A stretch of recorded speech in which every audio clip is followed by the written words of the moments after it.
നമസ്കാരം. ശബരിമല യുവതീ പ്രവേശന വിധിയെ തുടർന്ന് സംസ്ഥാനത്തുണ്ടായ വിപുലമായിട്ടുള്ള പ്രതിഷേധങ്ങളിലൊക്കെ തന്നെ പങ്കെടുത്ത സാധാരണക്കാരായിട്ടുള്ള ഭക്തർക്കെതിരെ രജിസ്റ്റർ ചെയ്ത ഗുരുതരമില്ലാത്ത കേസുകളൊക്കെ തന്നെ പൂർണ്ണമായിട്ടും പിൻവലിക്കാനുള്ള നിർണായകമായിട്ടുള്ള നടപടികളിലേക്ക് ഇപ്പോൾ സംസ്ഥാന സർക്കാർ കടക്കുകയാണ്. ക്ഷേത്രാചാരങ്ങൾ സംരക്ഷിക്കണമെന്ന ആവശ്യവുമായി തെരുവിൽ സമാധാനപരമായിട്ടുള്ള രീതിയിൽ നാമജപ ഘോഷയാത്രകളൊക്കെ നടത്തുകയും പ്രതിഷേധങ്ങളിലൊക്കെ തന്നെ പങ്കാളികളാകുകയും ചെയ്ത അയ്യപ്പ ഭക്തർക്ക് വലിയ ആശ്വാസം പകരുന്നതാണ് ഈ ഒരു തീരുമാനമെന്ന് പറയുന്നത്. മുൻകാലങ്ങളിൽ ഉണ്ടായ വലിയ തോതിലുള്ള പോലീസ് നടപടികളും അതിനെ തുടർന്ന് സാധാരണക്കാരായിട്ടുള്ള ജനങ്ങൾ നേരിട്ട നിയമപരമായിട്ടുള്ള പ്രതിസന്ധികളും ഒക്കെ തന്നെ പരിഹരിക്കുക എന്ന ലക്ഷ്യത്തോടെയാണ് ആഭ്യന്തര വകുപ്പ് ഇപ്പോൾ ഈ ഒരു നീക്കത്തിന് മുൻകൈ എടുത്തിരിക്കുന്നത്. അക്രമ സംഭവങ്ങളിലോ അല്ലെങ്കിൽ പൊതുമുതൽ നശിപ്പിക്കൽ, അതുപോലെ തന്നെ ഉദ്യോഗസ്ഥരുടെ ഔദ്യോഗികമായിട്ടുള്ള കൃത്യനിർവഹണം തടസ്സപ്പെടുത്തൽ തുടങ്ങിയ ഗുരുതരമായ ക്രിമിനൽ കുറ്റകൃത്യങ്ങളിലോ ഉൾപ്പെടാത്ത മുഴുവൻ ആളുകളെയും കേസ് ഡയറക്ടറിയിൽ നിന്നും ഒഴിവാക്കാനാണ് നിലവിലിപ്പോൾ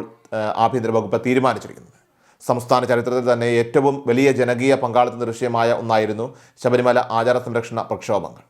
ഈ സമരങ്ങളുടെ ഭാഗമായി സംസ്ഥാനത്തിൻ്റെ വിവിധ ഭാഗങ്ങളിലായിട്ട് 29,000-ത്തിലധികം സാധാരണക്കാരായ വിശ്വാസികൾക്കെതിരെ 2,600-ലധികം കേസുകളാണ് മുൻ കമ്മ്യൂണിസ്റ്റ് ഭരണകൂടത്തിൻ്റെ കാലത്ത് പോലീസ് രജിസ്റ്റർ ചെയ്തിരിക്കുന്നത്. സ്ത്രീകളും പ്രായമായവരും ഉൾപ്പെടെ വലിയൊരു ജനവിഭാഗം വർഷങ്ങളായിട്ട് ഈ കേസുകളുടെ പേരിൽ കോടതികളും പോലീസ് സ്റ്റേഷനുകളും ഒക്കെ തന്നെ കയറിയിറങ്ങുന്ന അവസ്ഥയിലായിരുന്നു. ഈ പശ്ചാത്തലത്തിലാണ് നിലവിലെ UDF സർക്കാർ ഇപ്പോൾ അധികാരത്തിൽ വന്നതിന് ശേഷം അയ്യപ്പ ഭക്തരുടെ പ്രസ്തുത നിയമക്കുരുക്കുകളൊക്കെ തന്നെ വിശദമായിട്ട് പരിശോധിക്കാനും നിയമവകുപ്പിൻ്റെ പ്രത്യേക മേൽനോട്ടത്തിൽ കേസുകളൊക്കെ പരമാവധി വേഗത്തിൽ റദ്ദാക്കാനുമുള്ള പ്രത്യേക സമിതിക്ക് രൂപം നൽകിയിരിക്കുന്നത്. ഓരോ കേസിൻ്റെയും മെറിറ്റ് പരിശോധിച്ച് അനാവശ്യമായി ചുമത്തപ്പെട്ട വകുപ്പുകൾ ഒഴിവാക്കാനാണ് ആഭ്യന്തര മന്ത്രാലയം നിർദ്ദേശം ഇപ്പോൾ നൽകിയിട്ടുള്ളത്. കേസുകളൊക്കെ പിൻവലിക്കുന്നതിനൊപ്പം തന്നെ ശബരിമലയിലെ ആചാര സംരക്ഷണവുമായി ബന്ധപ്പെട്ട് സുപ്രീം കോടതിയിൽ നിലനിൽക്കുന്ന നിയമ പോരാട്ടങ്ങളിലുമൊക്കെ തന്നെ വലിയ രീതിയിലുള്ള മാറ്റങ്ങൾ വരുത്താൻ സർക്കാർ ഒരുങ്ങുകയാണ്. പ്രായഭേദമന്യേ എല്ലാ സ്ത്രീകൾക്കും ശബരിമലയിൽ പ്രവേശനം അനുവദിച്ചുകൊണ്ടുള്ള 2018 സെപ്റ്റംബറിലെ സുപ്രീം കോടതി വിധിയെ തുടർന്ന് മുൻപ് ഭരണത്തിലിരുന്ന LDF സർക്കാർ കോടതിയിൽ സമർപ്പിച്ചിരുന്ന സത്യവാങ്മൂലം ഭക്തരുടെ താല്പര്യങ്ങൾക്ക് വിരുദ്ധമായിരുന്നുവെന്ന ആക്ഷേപം ഇപ്പോൾ ശക്തമാണ്. ഈ സാഹചര്യത്തിൽ നിയമപരമായിട്ട് സാധ്യമെങ്കിൽ പ്രസ്തുത സത്യവാങ്മൂലം പൂർണ്ണമായിട്ട് പിൻവലിക്കാനാണ് പുതിയ സർക്കാർ ഇപ്പോൾ ആലോചിക്കുന്നത്. ശബരിമലയിലെ നൂറ്റാണ്ടുകളായിട്ടുള്ള തനിമയും ആചാരാനുഷ്ഠാനങ്ങളും ഒക്കെ തന്നെ അതേപടി നിലനിർത്തണമെന്ന ഭക്തജനങ്ങളുടെ ശക്തമായിട്ടുള്ള വികാരം പ്രതിഫലിപ്പിക്കുന്ന പുതിയൊരു ഔദ്യോഗികമായിട്ടുള്ള സത്യവാങ്മൂലം സുപ്രീം കോടതിയിൽ സമർപ്പിക്കുന്നതിനുള്ള നിയമസാധ്യതകൾ ആഭ്യന്തര നിയമവകുപ്പുകൾ വളരെ ഗൗരവത്തോടെയാണ് ഇപ്പോൾ വിലയിരുത്തുന്നത്.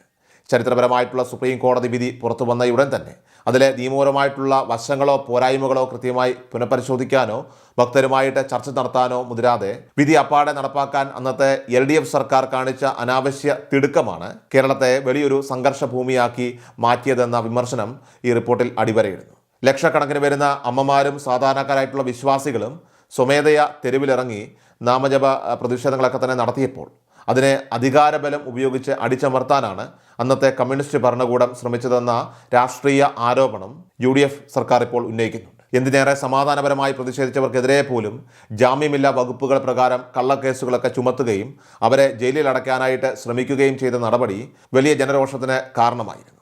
ഇപ്പോഴത്തെ ഈ ഒരു കേസ് പിൻവലിക്കൽ നടപടിയിലൂടെ മുൻ സർക്കാരിൻ്റെ അത്തരം കടുംപിടുത്തങ്ങൾക്കും തെറ്റായ നയങ്ങൾക്കുമുള്ള ഒരു തിരുത്താണ് സംഭവിക്കുന്നത്. തുടക്കം മുതൽക്കേ ശബരിമലയിലെ വിശ്വാസികളുടെയും അയ്യപ്പ ഭക്തരുടെയും വികാരങ്ങൾ മാനിച്ചുകൊണ്ട് ഏറ്റവും ശക്തവും വ്യക്തവുമായ നിലപാട് സ്വീകരിച്ചത് UDF മുന്നണിയായിരുന്നു. ശബരിമലയിലെ പരമ്പരാഗതമായ ആചാരങ്ങളെയും തനിമയെയും തകർക്കാൻ ആരെയും അനുവദിക്കില്ല എന്ന പ്രതിജ്ഞാബദ്ധത അത് മുന്നണി എക്കാലത്തും കാത്തുസൂക്ഷിച്ചിരുന്നുവെന്ന് UDF നേതൃത്വം വ്യക്തമാക്കും. 2018 കമ്മ്യൂണിസ്റ്റ് ഭരണകൂടം പോലീസിനെ ദുരുപയോഗം ചെയ്ത് ശബരിമല പൂങ്കാവനത്തെ ഒരു യുദ്ധക്കളത്തിന് സമാനമായ സാഹചര്യത്തിലേക്ക് മാറ്റിയപ്പോൾ വിശ്വാസികൾക്ക് പ്രതിരോധം തീർത്ത് തെരുവിൽ നേരിട്ട് പോരാടിയത് UDF പ്രവർത്തകരായിരുന്നു. അതുകൊണ്ട് തന്നെ ഭക്തർക്കെതിരെയുള്ള കേസുകൾ റദ്ദാക്കാനുള്ള ഇപ്പോഴത്തെ ഈ ഭരണപരമായിട്ടുള്ള തീരുമാനം അത് തീർച്ചയായിട്ടും LDFൻ്റെ മുൻകാല നിലപാടുകൾക്കേറ്റ കനത്ത രാഷ്ട്രീയ തിരിച്ചടിയായും തങ്ങളുടെ പ്രഖ്യാപിത നിലപാടുകളുടെ വിജയമായിട്ടും UDF കേന്ദ്രങ്ങൾ ഇവിടെ ഉയർത്തിക്കാട്ടും. ദൈവിക വിശ്വാസത്തെയും ആചാരങ്ങളെയും ഒക്കെ തന്നെ കേവലം അന്ധവിശ്വാസങ്ങളായി ചിത്രീകരിക്കുന്ന കമ്മ്യൂണിസ്റ്റ് നേതാക്കളുടെ സമീപനവും ഭക്തരുടെ വികാരങ്ങളെ ചവിട്ടിമെതിക്കാൻ അവർ അധികാരം ഉപയോഗിച്ച രീതിയുമൊക്കെ തന്നെ വൻതോതിൽ ചർച്ച ചെയ്യപ്പെടുന്നുണ്ട്. ശബരിമല ക്ഷേത്രത്തിൽ നിന്നും ലഭിക്കുന്ന സ്വർണത്തിലും വഴിപാട് പണത്തിലുമൊക്കെ തന്നെ അതുപോലെ ദക്ഷിണയിലും മാത്രം താല്പര്യം കാണിക്കുകയും എന്നാൽ അവിടുത്തെ കോടിക്കണക്കിന് വരുന്ന ഭക്തജനങ്ങളുടെ അവകാശങ്ങളും സുരക്ഷിതത്വവും സംരക്ഷിക്കാൻ യാതൊരുവിധ താല്പര്യവും കാണിക്കാതിരിക്കുകയും ചെയ്ത മുൻ സർക്കാരിൻ്റെ ഇരട്ടത്താപ്പിനെ ഇപ്പോൾ ഈ പുതിയ നീക്കത്തിലൂടെ തുറന്നു കാട്ടാനായിട്ട് സാധിക്കുമെന്നാണ് വിലയിരുത്തപ്പെടുന്നത്. ചുരുക്കത്തിൽ ശബരിമല എന്ന പുണ്യഭൂമിയെയും അവിടുത്തെ ഭക്തരെയും ദ്രോഹിക്കുന്ന തരത്തിൽ മുൻ ഭരണകൂടം സ്വീകരിച്ച കടുംപിടുത്തങ്ങൾക്കും എടുത്ത തെറ്റായിട്ടുള്ള തീരുമാനങ്ങൾക്കുമുള്ള ശക്തമായിട്ടുള്ള പ്രഹരമായി വിശ്വാസി സമൂഹത്തിൻ്റെ ദീർഘകാലത്തെ സമരങ്ങളുടെയും പ്രാർത്ഥനകളുടെയും ഒക്കെ തന്നെ വിജയമായിട്ടും ഈ കേസ് പിൻവലിക്കൽ നടപടിയെ പൊതുസമൂഹം ഇപ്പോൾ നോക്കിക്കാണുകയാണ്.